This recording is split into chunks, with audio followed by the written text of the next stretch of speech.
우치무라 간조전집 제10권 제31부 국가 첫 번째 녹음 기도드리겠습니다. 주님 은혜를 진심으로 감사드립니다. 주님께서 사랑하셔서 일본 땅에 보내시고 초기의 일본 기독교의 큰 한 획을 긋고 돌아가신 우치무라 간조 선생님 책을 읽습니다. 모든 방면에서 어떤 모습으로 한 인간인 그리스도인이 살아야 될 것인가, 모든 영역에서 어떤 모습으로 지내야 될 것인가 하는 것을 잘 알려주시는 위대한 선각자가 있었음에 감사를 드립니다. 내용이 너무 아까워서 읽어서 유튜브에 올리고 한 분의 형제나 한 분의 자매와 나누기를 원하고 있습니다. 리딩을 듣는 분들이 있어서 이 귀하신 선각자의 신앙이 조금이라도 전해졌으면 좋겠습니다. 우리 성령님께서 도와주시어서 이 일이 이루어질 수 있기를 주님께 간절히 바라고 구합니다. 도와주시옵시고 듣는 분들을 축복하여 주시옵소서. 감사드리며 고마우신 우리 주 그리스도 예수님 이름 받들어 기도드립니다. 아멘. 오늘은 국가의 첫 번째 녹음으로 국가관, 세계화란 무엇인가? 세계화 된다는 것은 물론 프랑스화 또는 영국화 또는 미국화 된다는 뜻이 아니다. 세계화 된다는 뜻은 같은 진리에 융화된다는 뜻이다. 세계화 된다고 해서 국민이 그 특성을 상실하는 것은 아니다. 아니, 세계화됨으로써 도리어 그 특성이 더 한층 드러나는 것이다. 그 이유는 특성이란 멀리서 전체 가운데의 일부분으로 바라볼 때에만 가장 밝히 나타나는 것이기 때문이다. 세계의 진리라고 하는 것은 인류가 일시에 얻은 것이 아니다. 많은 수련을 거치고 나서야 비로소 이해할 수 있는 것이다. 하나의 진리를 세계에 제공하는 것은 실로 한 국민이 여러 세기에 걸쳐서 이룩한 업적이었다. 그리스인이 제공한 과학적 진리, 로마인이 제공한 법률의 정신, 유대인이 제공한 일신교의 교리 같은 것은 문명의 큰 요소로서 이를 흡수, 소화하는 것은 쉬운 일이 아니다.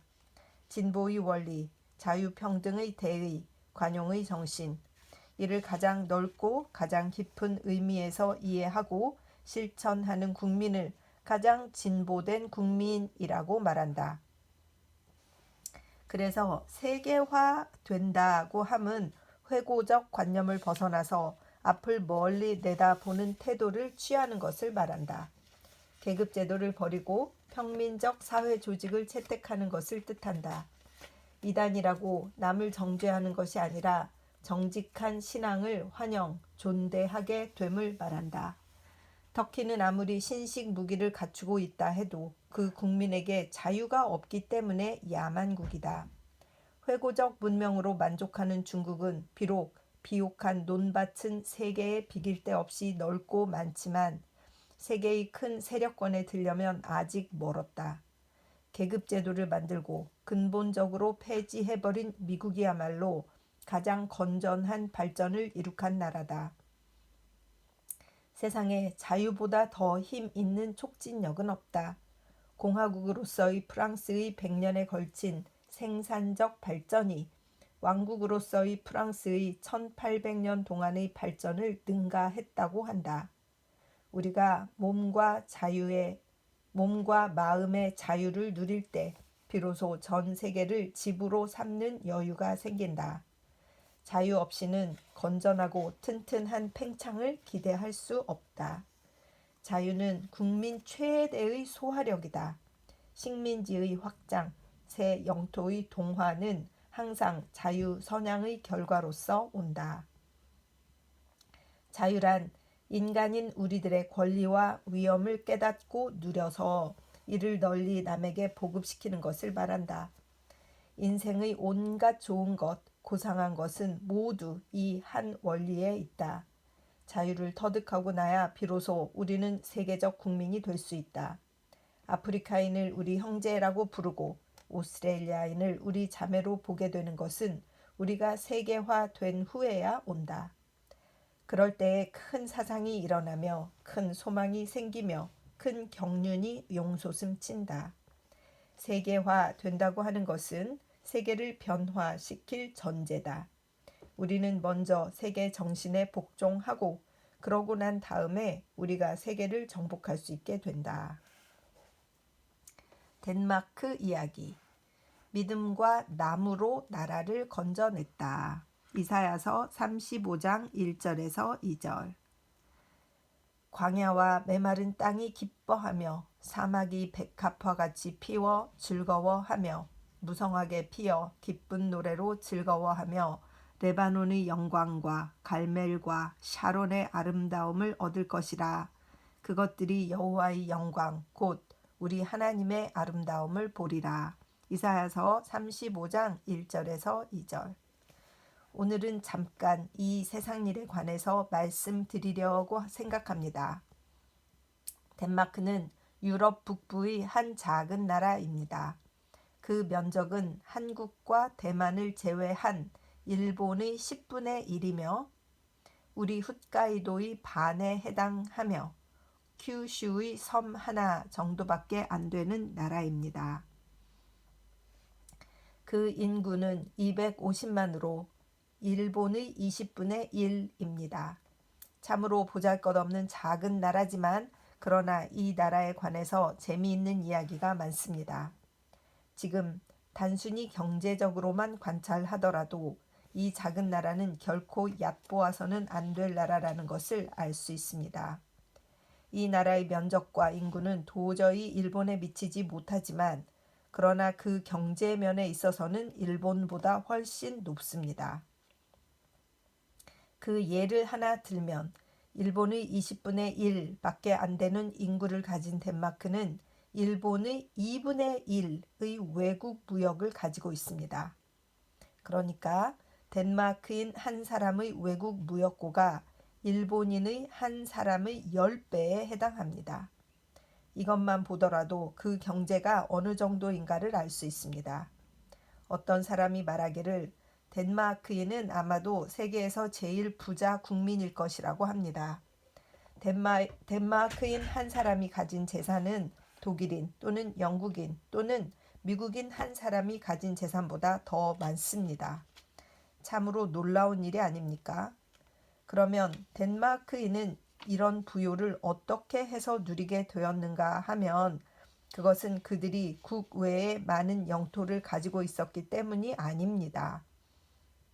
그들은 물론 넓은 그린랜드를 가지고는 있습니다. 그러나 북빙양의 얼음 속에 있는 이 영토가 경제적으로는 별로 가치가 없다는 것은 누구나 알고 있습니다. 그들은 또 그 면적에 있어서는 덴마크 본토의 배나 되는 아이슬란드를 가지고 있습니다. 그러나 그 이름만 들어도 그 토지가 부요한 땅이 아닌 것임을 금방 알 수 있을 것입니다. 그 밖에도 겨우 3깃털 정도나 생산되는 파로우 섬이 있습니다. 또 약간 부요한 서인도 가운데의 센크로어, 센토머스, 센유언의 3섬이 있습니다. 이것들은 확실히 부의 원천이기도 합니다. 그러나 경제적으로 수지 균형이 안 맞기 때문에 한때는 이를 미국에 팔아버릴까 하는 계획조차 세웠을 정도입니다. 따라서 덴마크의 부의 근원은 역시 본토 이외에는 별로 없습니다.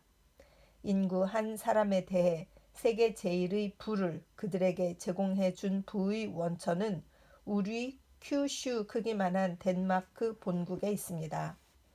그러나 이 덴마크 본국은 결코 부요한 땅이라고 말할 수 없는 곳입니다. 국내에 광산 하나 없고 세계의 선박을 끌어들일 수 있을 만한 항만 하나 변변한 것이 없습니다. 덴마크의 부는 주로 그 토지에 있습니다. 목장과 가축과 참나무와 백양목이 들어선 숲과 그 연해의 어업에 있습니다. 특히 그 나라의 자랑거리는 유업입니다. 버터와 치즈 말입니다. 덴마크는 참으로 우유로 일어선 나라라고 말할 수 있습니다. 토르발센을 낳아 세 개의 조각술에 하나의 새 기원을 이룩했고 안델센을 낳아 근세 동화의 원조가 되게 했고 키에르케고르를 낳아 무교회주의 기독교를 세계에 외치게 했던 덴마크는 참으로 온유한 암소의 생산품으로 서 있는 자그마하고도 고요한 나라입니다. 그러나 지금으로부터 40년 전의 덴마크는 가장 비참한 나라였습니다. 1864년에 독일과 오스트리아 두 나라의 압박을 받고 그 요구를 거절했던 결과로 불행히도 마침내 전쟁이 벌어져 덴마크인은 잘 싸우기는 했으나 약자가 강자를 꺾을 수 없었기 때문에 데펠 전투에서 북쪽 군대가 져서 재기 불능케 되었습니다. 덴마크는 화친을 청했습니다. 그리하여 패배한 배상으로 독일과 오스트리아 두 나라에 남부에서 가장 좋은 스레스빅과 홀스타인 두 주를 나누어 주었습니다. 전쟁은 이것으로 끝났습니다. 그러나 덴마크는 이로 인해 극도의 곤경에 처하게 되었습니다. 원래 많지도 않던 영토를, 그것도 가장 좋은 부분을 빼앗겼습니다. 어떻게 국운을 회복할 수 있을까? 어떻게 패전의 손실을 메울 것인가? 이것이 그 당시의 덴마크 애국자들이 머리를 짜내어 연구한 문제였습니다. 나라가 작은 데다 국민도 적고 그리고 남은 토지는 황무지가 많았습니다. 국민의 정력은 이런 때에야 시험되는 것입니다. 싸움에는 졌고 나라는 깎였고 국민의 의기는 소침하여 무슨 일이고 손에 잡히지 않을 때, 이런 때에 국민의 참된 가치가 판명되는 것입니다. 전순국의 전후의 경영은 아무리 못난 정치가라도 할 수 있습니다. 국위 선양에 따르는 사업의 발전은 아무리 못난 실업가라도 가능합니다. 어려운 것은 패전국의 전후 경영입니다. 국군이 쇠퇴하였을 때의 사업의 발전입니다. 전쟁에는 졌어도 정신적으로는 지지 않은 국민이 참으로 위대한 국민입니다. 종교든 신앙이든 국군이 융성할 때는 아무 필요도 없는 것입니다. 그러나 나라의 어두움이 깔릴 때 정신적인 빛이 필요하게 되는 것입니다. 나라의 흥망은 이럴 때 결정이 납니다. 어떤 나라에도 때로는 어둠이 임합니다. 그때 이를 헤쳐나갈 수 있는 민족이 영구히 번영하는 민족입니다. 마치 병이 다가올 때 사람의 건강을 알게 되는 것과 같습니다. 보통 때는 약한 사람이나 강한 사람이나 별 차이가 없습니다. 그러나 병에 걸려보면 약한 사람은 쓰러지고 강한 사람은 살아남는 것입니다. 그와 같이 참으로 강한 나라는 국난을 당하더라도 망하지 않습니다. 그 군대는 패배하고 경제는 피폐해도 그때 다시 일어날 힘을 쌓는 것입니다. 이야말로 국민의 시련의 때입니다. 이때 망하지 않으면 그들의 운명은 어떻든 간에 영원히 망하지 않습니다.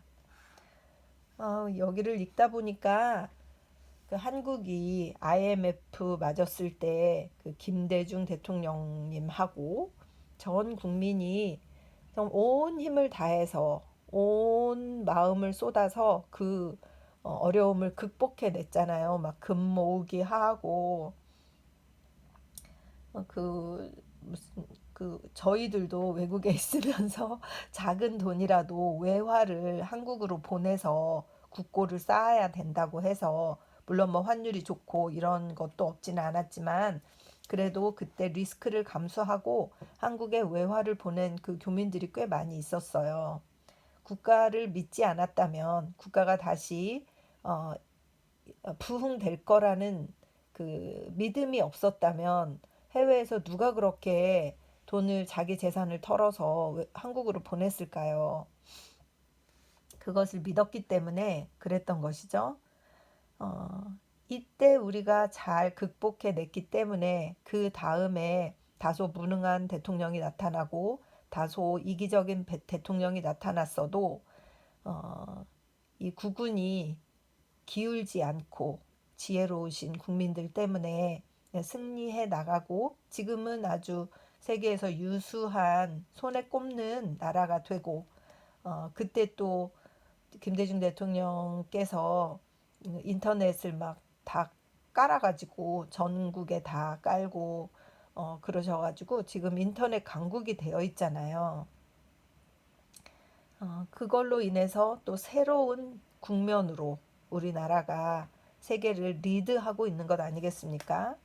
그러니까 이런 것을 보았을 때 나라가 작은 데다가 국민은 많고 어떻게 이겨나갈까 이렇게 했을 때 진정한 리더의 그 리더십 이것이 나타나고 국민들의 그 퀄리티 그 질이 나타나고 해서 이렇게 번영할 수 있었던 게 아닐까.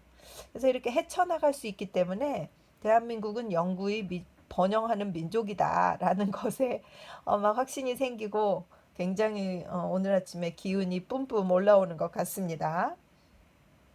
어, 이렇게 상황을 볼 수 있어야 한다라는 생각이 드는 거예요. 그래서 저도 이런 우찌무라 간조 같은 이런 시각으로 나라를 사랑하고 또 국가를 바라보는 그런 재외 교포가 되어 가고 있는 것 같아요. 그래서 나라가 더 자랑스럽고 국민들이 더 자랑스럽고 지혜로우신 국민들이 나라를 운영하는 것이로구나 그런 생각이 들고 거기에 부합하는 지도자를 잘 뽑아서 그 지도자를 잘 사용해서 그가 가지고 있는 모든 그 퀄리티를 다 쏟아내서 국민을 위해서 봉사하도록 이렇게 국민들이 힘을 쏟는 것 그것이 우리가 할 일이구나 이런 생각이 들었습니다. 계속 읽겠습니다. 월왕과 구천은 오를 꼭 꺾고 돌아왔으나 덴마크인은 전쟁에 패하고 집으로 돌아왔습니다. 돌아와 보니 나라는 황폐했고 경제는 바닥이 났고 보이는 것마다 슬픔과 실망거리 아닌 것이 없었습니다. 이야말로 덴마크 최악의 날이로구나 하고 그들은 서로 마주보고 탄식만 했습니다. 이런 인사말에 대해 아니야 하고 대답할 수 있는 사람은 그들 가운데 한 사람도 없었습니다. 그러나 여기 그들 가운데 공병 장교 한 사람이 있었습니다. 그의 이름은 날가스로 프랑스계의 덴마크인이었습니다. 그의 조상은 유명한 위그노당의 한 사람으로 그들은 1685년 신앙의 자유 때문에 고국인 프랑스에서 쫓겨나 영국으로, 네덜란드로, 프러시아로, 덴마크로 쫓겨다니는 신세가 되었습니다. 위그노당의 사람들은 가는 곳마다 자유와 신앙과 근면을 몸에 지니고 다녔습니다. 영국에서는 엘리자베스 여왕 밑에서 생산업을 진흥시켰습니다. 그 밖에도 네덜란드에서 독일에서 유리한 사업이 그들을 통해 많이 개발되었습니다. 낡은 종교를 지키려던 결과로 프랑스가 잃었던 많은 것 중에서 그 나라의 최대 손실이었다고 할 만한 것은 위그노당의 외국 탈출이었습니다. 그리하여 19세기 말엽에 이르기까지 그들은 아직도 조상들의 얼을 잃지 않았습니다. 달가스의 그때 나이는 36세. 전쟁에 나가서 공병 장교로서 교량을 가설하고 도로를 닦고 도랑을 팔 때 그는 세밀하게 그의 고국의 지지를 연구했습니다. 그리하여 전쟁이 채 끝나기도 전에 벌써 그의 가슴 속에는 고국을 회복시킬 방책이 서 있었습니다. 즉 덴마크가 유럽 대륙에 연접된 부분이자 그 영토의 대부분을 차지하는 유틀랜드의 황무지를 바꾸어서 옥토로 만들어야겠다는 큰 포부를 그는 벌써 그의 가슴속에 품었습니다. 그랬기 때문에 싸움에 패하여 동료들이 절망에 빠져 고국에 돌아왔을 때도 달가스 한 사람은 만면의 미소를 띠며 그 머리에 희망의 봄을 맞이했습니다. 이야말로 덴마크 최악의 날이로구나 하고 동료들은 말했습니다. 정말 그렇긴 해 하고 달가스는 대답했습니다. 그러나 우리 밖에서 잃은 것을 안에서 되찾을 수 있어. 너희들과 내가 생존하는 동안에 우리는 유틀랜드의 황무지를 장미꽃 동산으로 변화시켜보자고 그는 계속해서 대답했습니다. 이 공병 장교에게는 예언자 이사야의 정신이 있었습니다. 그의 혈관에 흐르는 위그노당의 피는 이때 그를 평화의 천사로 만들었습니다. 다른 사람이 실망할 때 그는 실망하지 않았습니다. 그는 그의 동포가 칼 때문에 잃은 것을 괭이를 가지고 되찾으려 했습니다. 이제는 적의 나라에 대해 복수전을 계속하지 않고 쟁기와 괭이로 남은 황무지 국토와 싸워 이를 정원으로 바꾸어 놓음으로써 적에게서 빼앗겼던 몫을 보충하려 했습니다. 정말 크리스천다운 계획이 아닙니까? 진정한 평화주의자는 이런 계획을 세우지 않으면 안 되는 것입니다. 그러나 달가스는 단순한 예언자만은 아니었습니다. 단순한 몽상가만은 아니었습니다. 공병장교인 그는 토목학자임과 동시에 지질학자였으며 식물학자였습니다. 그는 이리하여 시인이기도 했고 동시에 또한 실제가이기도 했습니다. 그는 이상을 실현시키는 방법을 알고 있었습니다. 이런 군인을 우리는 종종 구미의 군인들 가운데서 봅니다. 군인이라고 하면 사람을 죽이는 기술만 뛰어나면 된다고 하는 사상은 외국에서는 일반적으로 통용되지 않습니다. 유틀랜드는 덴마크의 반 이상을 차지하고 있습니다. 그리고 그 3분의 1 이상이 불모지였습니다. 면적이 1만 5천 평방마일인 덴마크로서 3천 평방마일의 황무지는 과도한 폐물입니다. 이것을 옥토로 만들어서 밖에서 잃은 것을 안에서 되찾으려 한 것이 바로 달가스의 꿈이었습니다. 그런데 이 꿈을 실현시키는 데 있어서 달가스가 들었던 무기는 단 2가지 뿐이었습니다. 그 첫째가 물이었습니다. 그 둘째가 나무였습니다. 황무지에 물을 주고 여기에 나무를 심어 조림만 해 놓으면 그것으로 일은 다 되는 셈입니다. 일은 지극히 간단했습니다. 그러나 간단하기는 하지만 쉽지는 않았습니다. 세상에 걷잡기 어려운 것 치고 인간이 만든 사막 같은 것은 없습니다. 만일 유틀랜드의 황무지가 사하라 사막 같은 것이었다면 문제는 훨씬 쉬웠을 것입니다. 자연의 사막은 물만 될 수 있다면 그것으로 당장 옥토가 되는 것입니다. 그러나 인간의 태만과 무모 때문에 되어버린 사막은 이를 회복하기가 몹시 어려운 것입니다. 그런데 유틀랜드의 황무지는 이런 종류의 황무지였습니다. 지금으로부터 800년 전 옛날에는 거기 좋은 숲이 우거지고 있었습니다. 그리하여 쭉 내려와 지금부터 200년 전까지는 군데군데 과목나무 숲을 볼 수 있었습니다. 그러나 문명이 발달되어 감에 따라 사람의 욕심은 점점 늘어나 그들은 토지에서 얻기에만 급급했고 되돌려주는 데는 등한히 했기 때문에 땅은 시간이 흐름에 따라 점점 메말라져서 마침내 40년 전과 같은 비참한 상태로 바뀌고 말았습니다. 그러나 인간의 욕심으로서도 땅을 영구히 죽일 수는 없습니다. 하나님과 자연이 보여주는 어떤 적절한 방법만 사용하면 이런 죄악의 상태에 놓여있는 토지도 원래의 옥토로 바꾸어 놓을 수 있습니다. 참으로 시인 쉴러가 말한 대로 자연에는 영원한 희망이 있습니다. 파괴란 오직 인간들 속에서만 볼 수 있는 것입니다. 먼저 도랑을 파서 물을 대고 히이드라고 불리우는 황무지의 식물을 베어내버리고 그 대신에 감자와 목초를 심었습니다. 이 일은 그다지 어려운 일이 아니었습니다. 그러나 가장 어려운 일은 황무지에 나무를 심는 일이었습니다. 이 일에 관해서 달가스는 대단히 고심하며 연구했습니다. 식물계의 범위가 넓다지만 뉴틀랜드의 황무지에 적합하고 거기에 성장하여 레바논의 영광을 나타낼 나무는 과연 있느냐 없느냐. 그것을 그는 연구하고 또 연구했습니다. 그러다가 그의 마음에 떠오른 생각은 노르웨이산 전나무였습니다.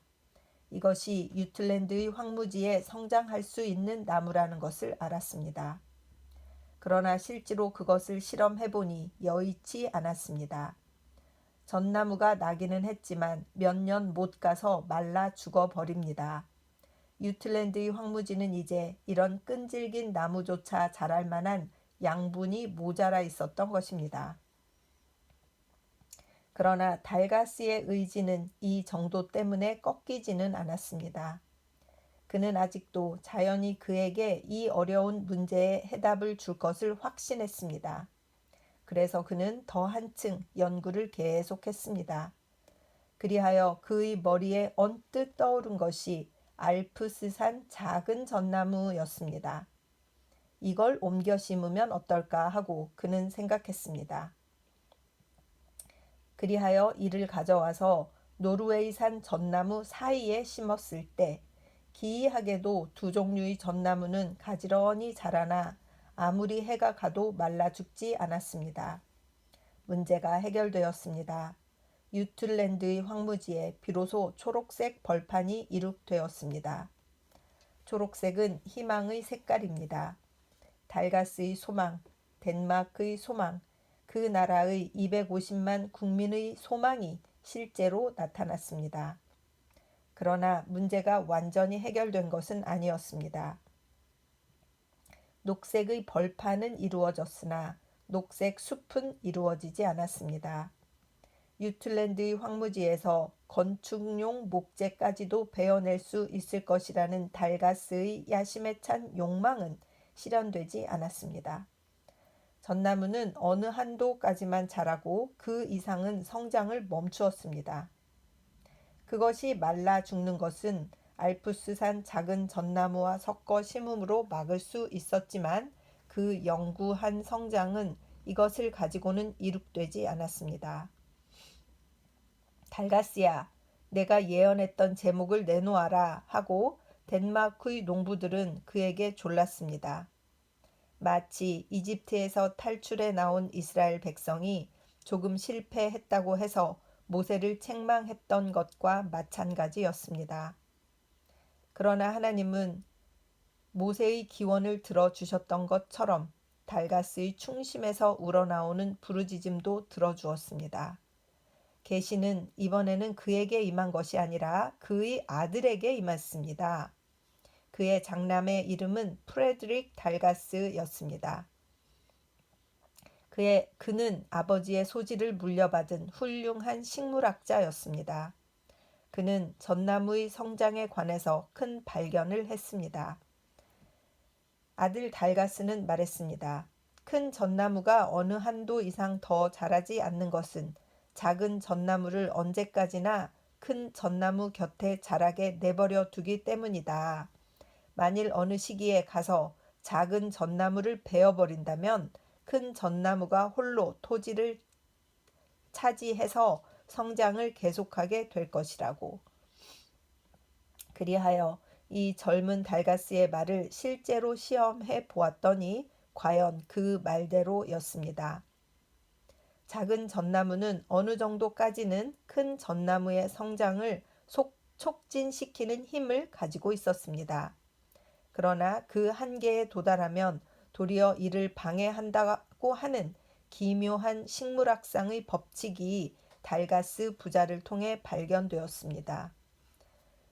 이 발견은 덴마크국 개발에 있어서는 정말 큰 발견이었습니다. 이로 인해 유틀랜드 황무지 탈환 작전은 그 시료를 거두게 되었습니다. 머지않아 각지에 울창한 전나무 숲이 이룩되었습니다. 1860년에는 유틀랜드 산림이 겨우 15만 7천 에이커에 불과했던 것이 47년 후인 1907년에 와서는 47만 6천 에이커라는 넓이에 도달했습니다. 그러나 이것도 아직 전국 면적의 7푼 2리에 불과합니다. 달가스의 방법을 따라 더욱 조림을 계속하면 수십 년 후에는 그 땅에 수백만 에이커의 푸른 숲을 볼 수 있게 될 것입니다. 희망에 부푼다고 하겠습니다. 그러나 조림의 효과는 단지 목재의 벌채만이 아닙니다. 제일 그 영향을 많이 입었던 것은 유틀랜드의 기후였습니다. 수목이 없는 토지는 쉬 뜨거워지고 쉬 식습니다. 그래서 달가스가 조림을 시작하기 전에는 유틀랜드의 여름이 낮에는 몹시 덥고 밤에는 가끔 서리가 올 정도로 추웠습니다. 하루 동안에 열대지방 같은 더위와 초겨울 같은 서리를 만났다 하면 식물은 견디어낼 재간이 없습니다. 그 당시에는 유틀랜드의 농부가 수확의 희망을 가지고 심을 수 있었던 식물은 기껏해야 감자, 흑맥, 그 밖의 몇 가지 뿐이었습니다. 그런데 조림에 성공한 후 그 땅의 농업은 일변했습니다. 여름철의 서리는 완전히 멎었습니다. 이제는 밀, 사탕무, 북구산 곡식류, 채소 등 자라지 않는 것이 없게 되었습니다. 유틀랜드는 큰 전나무가 번성했기 때문에 좋은 전원으로 바뀌었습니다. 목재가 주어짐과 동시에 좋은 기후도 주어졌습니다. 심고 볼 것은 나무입니다. 그러나 조림의 좋은 결과는 이것뿐이 아니었습니다. 수목이 무성하게 자라자 해안에서 바람에 날려오던 모래가루가 딱 멎었습니다. 북해연안 특유의 모래톱은 해안 가까이에서 정지되고 말았습니다. 전나무는 땅에 뿌리를 꽉 박고 밀려오는 모래가루에게 말했습니다. 내가 여기까지 오고 넘어가지 못하리니. 욥기 38장 11절. 북해에 맞닿은 나라로서는 모래톱이 적군의 함대보다 더 무서웠는데 그것을 전투함 아닌 녹색 전나무 숲으로 보기 좋게 물리쳤던 것입니다. 서리는 자취를 감추고 모래는 멎고 게다가 셋째로 홍수의 피해도 없어졌습니다. 이는 어느 나라에서든지 조림의 결과로 즉시 나타나는 효과입니다. 물론 해발 180m가 최고점인 유틀랜드에서는 우리나라와 같은 산악지대에서처럼 홍수의 피해를 보지는 않습니다. 그러나 거의 없던 이 피해조차 달가스의 사업으로 완전히 제거되었습니다. 이리하여 유틀랜드 지역은 일변했습니다. 묻혔던 시와 읍이 재건되었습니다. 새로이 도시와 농촌이 건설되었습니다. 땅값이 크게 올랐습니다. 어떤 곳에서는 40년 전의 150배에 달했습니다. 도로와 철도는 종횡으로 부설되었습니다. 전쟁으로 잃었던 스레스빅과 홀스타인은 지금 벌써 메우고도 남음이 있다고 합니다. 그러나 목재보다도 채소보다도 곡식류보다도 가축보다도 한층 더 귀한 것은 국민의 정신입니다. 덴마크의 정신은 달가스가 조림에 성공한 결과로서 완전히 변했습니다. 실망했던 그들은 소망을 되찾았습니다. 그들은 국토가 깎였었으나 한층 더 좋은 국토를 얻었습니다. 그러나 그것은 남의 나라 땅을 빼앗은 것이 아닙니다. 내 나라를 개조했던 것입니다. 자유 종교에서 온 열성과 인내와 여기에 큰 전나무, 작은 전나무의 이상한 힘을 빌어 황폐했던 국토를 되찾았던 것입니다. 달가스의 다른 사업에 관해서는 내가 지금 여기서 말씀드릴 시간이 없습니다. 그가 어떻게 모래땅을 전원으로 바꾸어 놓았는가, 어떻게 늪에 물을 뽑아냈는가? 어떻게 돌자갈 밭을 과수원으로 개간했는가? 이런 것은 조림에 못지않게 재미있는 이야기거리입니다. 이런 문제에 흥미를 느끼는 분은 직접 내게 와서 물어주시기 바랍니다. 방금 여기서 말씀드린 덴마크 이야기는 우리에게 무엇을 가르쳐 줍니까? 첫째, 전쟁에 지는 것이 반드시 불행한 것만은 아니라는 사실을 가르쳐 줍니다. 나라는 전쟁에 져도 망하지 않습니다. 도리어 전쟁에는 이기고도 망한 나라는 역사상 결코 적지 않습니다. 나라의 흥망은 전쟁의 승패에 달려 있지 않습니다. 그 국민의 평소의 수양에 달려 있습니다. 좋은 종교, 좋은 도덕, 좋은 정신만 있으면 나라는 전쟁에 져도 쇠망하지 않습니다. 아니, 그와는 정반대가 됩니다. 단단히 정신만 차리면 패전은 도리어 좋은 자극이 되어 불행한 백성을 일으켜 세웁니다. 덴마크는 정말 그 좋은 본보기입니다. 둘째, 자연의 무한한 생산력을 보여줍니다. 부는 대륙에도 있습니다. 섬 지역에도 있습니다. 옥토에도 있습니다. 사막에도 있습니다. 대륙의 주인공이 반드시 부자는 아닙니다. 작은 섬의 소유자가 반드시 가난한 자는 아닙니다. 잘만 개발하면 작은 섬도 능히 대륙보다 나은 소출을 냅니다. 그러므로 나라가 작다고 해서 결코 슬퍼할 것은 아닙니다. 이와 반대로 나라가 큰 것이 결코 자랑거리는 못 됩니다. 부는 이용된 에너지입니다. 그런데 에너지는 태양 광선에도 있습니다. 바다의 파도에도 있습니다. 부는 바람에도 있습니다. 불을 뿜하는 화산에도 있습니다. 이런 것을 잘만 이용할 수 있다면 모조리 부의 자원이 될 수 있습니다. 반드시 영국처럼 세계 육지의 6분의 1을 소유할 필요가 없습니다. 덴마크로 족합니다. 아니, 그보다 더 작아도 좋습니다. 바깥으로 뻗으려고만 말고 안을 개발해야 합니다. 셋째, 신앙의 실력을 보여줍니다. 나라의 실력은 군대가 아닙니다. 군함이 아닙니다. 그렇다고 금이냐 하면 금도 아닙니다. 은도 아닙니다. 신앙입니다. 이 일로 관해서는 마한 대령도 아직 진리를 말하지 않았습니다.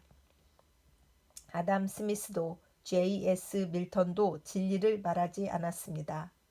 이 일에 관해서 진리를 말하는 것은 역시 낡은 성서입니다.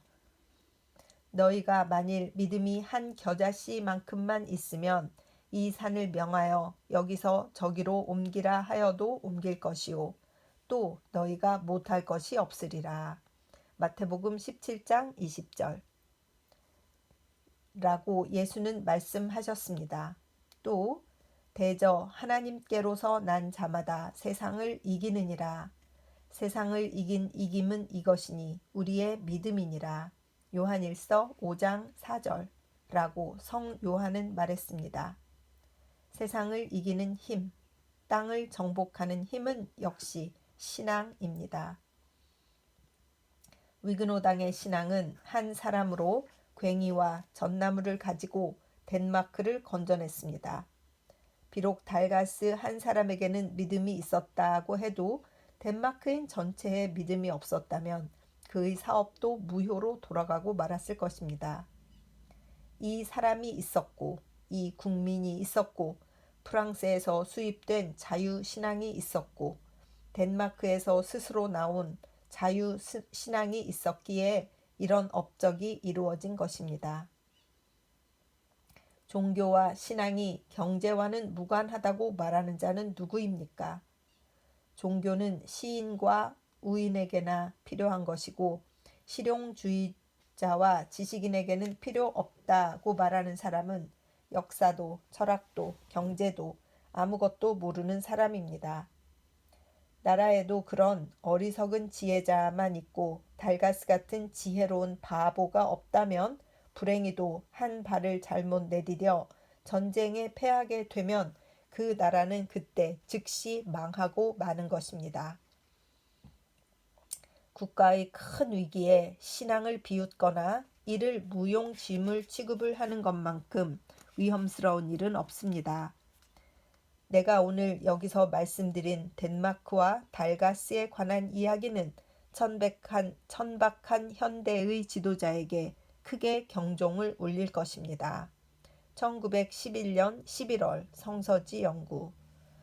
정말 감동이네요.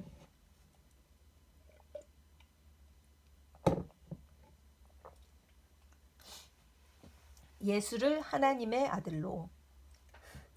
예수를 하나님의 아들로 받아들일 것인가, 받아들이지 않을 것인가, 그를 받아들여서 구원을 받을 것인가, 배척하고 멸망할 것인가.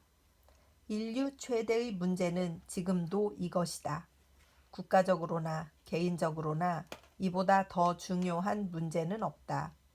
성 시인은 이에 대하여 말하였다. 그 아들에게 입맞추라. 그렇지 아니하면 진노하심으로 너희가 길에서 망하리니 그 진노가 급하심이라. 여호와를 의지하는 자는 다 복이 있도다. 시편 2편 12절. 입맞춘다 하는 것은 복종과 공경의 표시다. 아들, 곧 하나님의 아들 예수의 발 앞에 무릎 꿇고 그분을 섬김으로, 그분을 주님으로 섬길 때에만 참된 행복이 있는 것이다. 그러나 아들을 배척하는 결과는 참으로 무서운 것이다. 그가 진노하심으로 너희가 길에서 망하리라. 이번의 유럽 대전란이 가장 뚜렷한 본보기다. 자칭 기독교 국가라고 하는 유럽의 여러 나라들은 공공연하게 예수를 비웃기도 하고 혹은 남몰래 예수를 배반했던 것이다.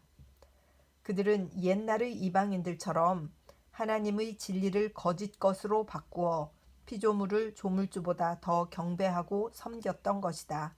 로마서 1장 25절.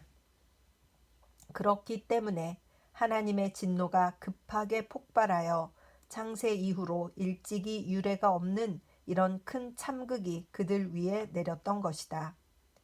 예수가 어떤 분인가를 알면 그를 배척하는 죄가 얼마나 중대한 것인가를 알 수 있다. 예수가 만일 위인들 가운데 한 사람에 불과하다면 그뿐이다. 그러나 그가 만일 정말로 요한이나 바울이 주장했던 바와 같은 분이라면 예수를 배척하는 것은 가장 큰 불경죄다. 창조주의 존엄을 모독하고 우주의 왕자를 더럽히는 죄다. 이에 해당하는 형벌은 오직 멸망이 있을 뿐이다. 그리하여 오래 참으시는 하나님도 때로는 그 진노를 바라셔서 성자의 존엄을 지키시는 것이다.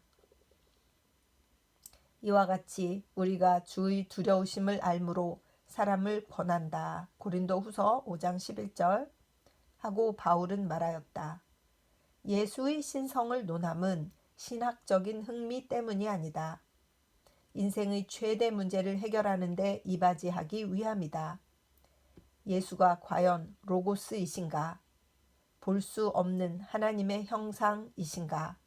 만일 그렇지 않다면 그것으로 그만이다. 그러나 만일 그렇다면 오 나의 동포들이여, 그대들은 국가 문제의 중심이 예수의 신성 문제라는 말을 듣고도 여전히 어리석은 자가 바라는 조소를 계속할 것인가? 세상에서 예수의 신성 문제보다 더 진지한 문제는 없다. 1918년 1월 성서지 연구. 오늘은 여기까지 읽도록 하겠습니다. 참 우찌무라 선생님의 연설을 듣다 보면 정말 깨달음이 뿜뿜 생기고 이런 그 example로 드는 이 모든 것들이 그분이 얼마나 세상의 많은 일에 관심을 가지고 특히 국가의 번영 이런 것에 관심을 가지고 있었는가 하는 것을 알게 되는 것 같습니다.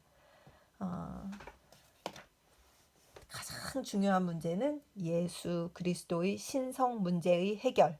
그것이 나와의 어떤 관계, 이것이 정립되었을 때 그 밖의 다른 문제들을 해결하는데 정말 코어, 그 중심이 되는 것이다라고 하는 것을 다시 한번 생각하게 되고, 음, 우리들에게 가장 중요한 문제는 예수 그리스도의 신성 문제로구나. 그래서 신이신 예수, 인간이신 예수, 우리에게 어떻게 다가오시는가, 하나님의 아들이신 예수, 이 문제에 대해서 우리가 정확한 답을 가지고 인생을 살 때 우리의 인생 자체가 달라지는 것이로구나 하는 것을 다시 생각하게 되었습니다. 함께 기도드리겠습니다. 주님 은혜를 감사드립니다. 오늘도 또한 특별한 강연을 들음으로써 크신 메시지를 주신 것을 감사합니다. 그리스도인이 삶에서 어떤 모습으로 살아야 할 것인가, 예수 그리스도를 어떻게 모시고 그것을 내가 하고 있는 일에 어떻게 적용하여서 어떤 삶을 삶으로써 유익한 인간이 될 것인가 하는 메시지를 전달받았고, 이 모든 일을 해결하는 근본 사상은 예수 그리스도의 신성, 그것을 나에게 적용시키는 것, 내가 그 해답을 찾는 것에 가장 기초가 있구나 하는 것을 다시 깨닫게 되었습니다.